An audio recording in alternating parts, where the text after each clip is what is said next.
Do I have everybody's attention now?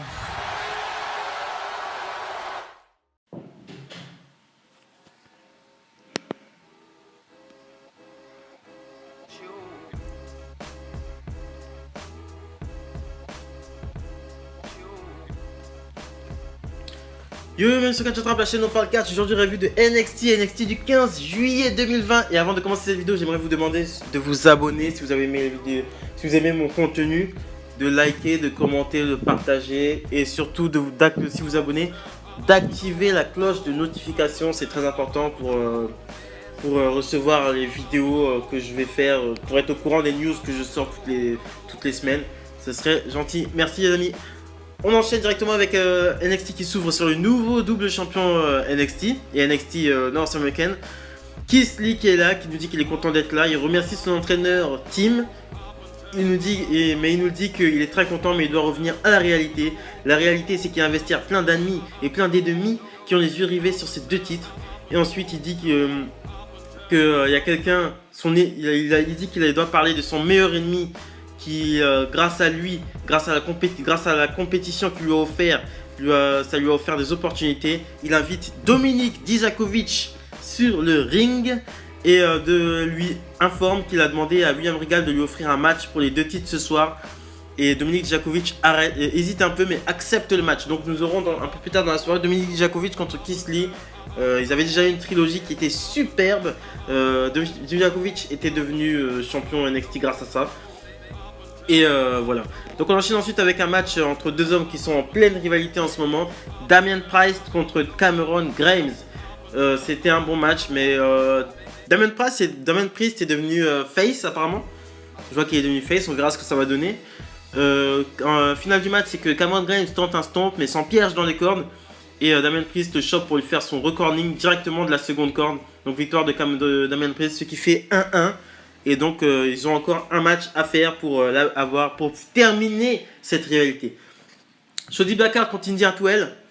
Je connaissais pas Indy Hartwell, mais je crois que ça valait mieux parce que sur le ring c'était extrêmement moyen, c'était pas possible. C'était pas possible, je voyais qu'elle était pas à l'aise du tout. Bon, le final du match c'est que Shotzi Blackheart est sur la troisième corde prête à en finir avec Hartwell. Mais t'as Robert Stone qui arrive pour distraire l'arbitre. Et t'as Alia qui arrive et qui déstabilise Shotzi Blackheart qui était sur la troisième corde, ce qui permet à Indy Hartwell de passer un big boot pour la victoire. Donc Shotzi Blackheart qui est parti en rivalité avec Alia et Robert Stone parce que si vous vous souvenez bien, à Great American Bash, elle a renversé Robert Stone avec son mini char. Donc apparemment ils lui en veulent et ils vont régler ça. Dominik Dijakovic contre Keith Lee pour les deux titres NXT. Revanche de cette trilogie qu'il y avait eu, superbe trilogie qu'il y avait eu à l'arrivée de Keith Lee à WWE. Bon match, mais on voit que c'était moins bon que la trilogie, bien sûr. C'était un match d'amis, c'était un match de bons amis. Bon, Keith Lee en termine assez rapidement avec son Big Bang Catastrophe. Keith Lee qui semble vraiment inarrêtable en ce moment. Et là, Dominik Dijakovic et Keith Lee se prennent dans les bras. Et là, les lumières s'éteignent. Et t'as Scarlett Bordeaux qui arrive et qui ramène le sablier que Keith Lee avait cassé il y a 2 semaines en backstage avec Adam Cole. Elle lui ramène ça et repart backstage. Ensuite on rejoint Dominik Dijakovic en train de se faire interviewer. Et là il dit qu'en fait il est en train de se faire interviewer et il dit que Keith Lee est à un autre niveau en ce moment. Et il se fait couper par Karrion Kross qui lui demande s'il a quelque chose à dire. Et Dijakovic lui dit qu'il a rien à dire. Ensuite les deux se battent en backstage. Et Karrion Kross fait une back suplex et prend le dessus. Timothy Thatcher contre Denzel Dejournette. C'était un squash, mais un squash très intéressant. C'était une sorte de match de lutte, carrément. C'était carrément presque un match de lutte. Il n'y a pratiquement pas eu de coup d'échanger, mais victoire de Timothy Thatcher qui place son single head Buster Crab qui fait abandonner Denzel Dejournette. Et ensuite, après le match, il recommence, il réitère la prise. Mais c'est Orny Lorcan qui vient sauver Denzel Dejournette. Timothy Thatcher, j'aime beaucoup. J'aime beaucoup ce catcher. Il a un truc, il a une gueule quoi. Il a une gueule de. Il est vénère. Il est vénère. Il est stiff, ça se voit qu'il en veut. Et j'adore sa petite émission là, son petit camp d'entraînement qu'il fait là. Il a une tête de psychopathe, Timothy Thatcher. J'adore. C'est le catcher anglais par excellence. J'aime beaucoup les catcheurs anglais parce qu'ils ont un style très agressif, très violent, mais en même temps très technique. Et Timothy Thatcher, en ce moment, je vais le suivre Et j'espère qu'il va aller loin à NXT, qu'ils vont lui donner une bonne place à NXT parce qu'il le mérite. Ensuite, on enchaîne avec Io Shirai contre Tegan Knox, le match qui était censé être le main event of the evening. Le match pour le titre féminin de NXT. C'était un très bon match. À un moment donné, t'as Io Shirai qui fait une sorte de crossbody sur Tegan Knox qui court contre ça en back suplex. C'était très beau à voir. Ensuite, Tegan Knox, il y a un problème avec elle, il faut qu'elle arrête de porter chokeslam. Non, il faut qu'elle arrête de porter cette prise.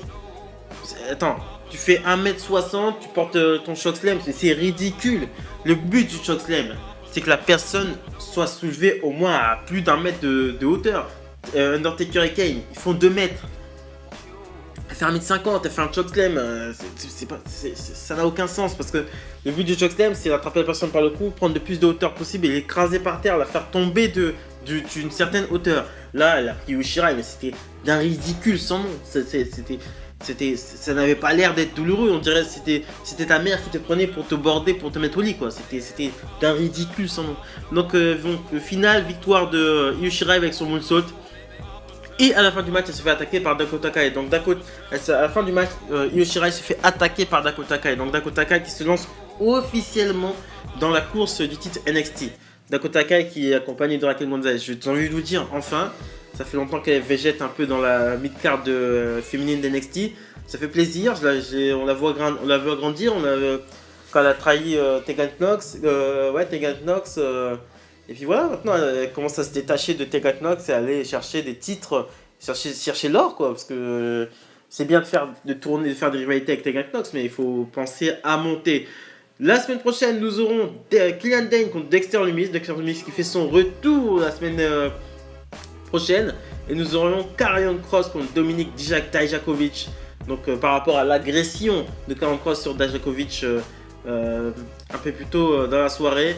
Et je suis hyper hypé par ce match. News WWE, on a eu un peu plus de nouvelles par rapport au départ de Styles de Raw à SmackDown. Il y en a qui disaient qu'il se faisait intimider, il y en a qui disaient que c'était Paul Heyman, je sais pas quoi, moi je vais vous le dire. C'est AJ Styles a dit que ce n'était pas du tout dû à une intimidation parce que c'est un adulte et un homme et quand il y a un problème, il sait les régler. Mais il dit que voilà, il a eu un désaccord avec Paul Heyman et il a carrément dit que Paul Heyman était un menteur. Et il a dit ceux de la ICW à l'ancienne, parce que Paul Heyman était propriétaire de la ICW dans les années 90, fin des années 90, peuvent vous le dire.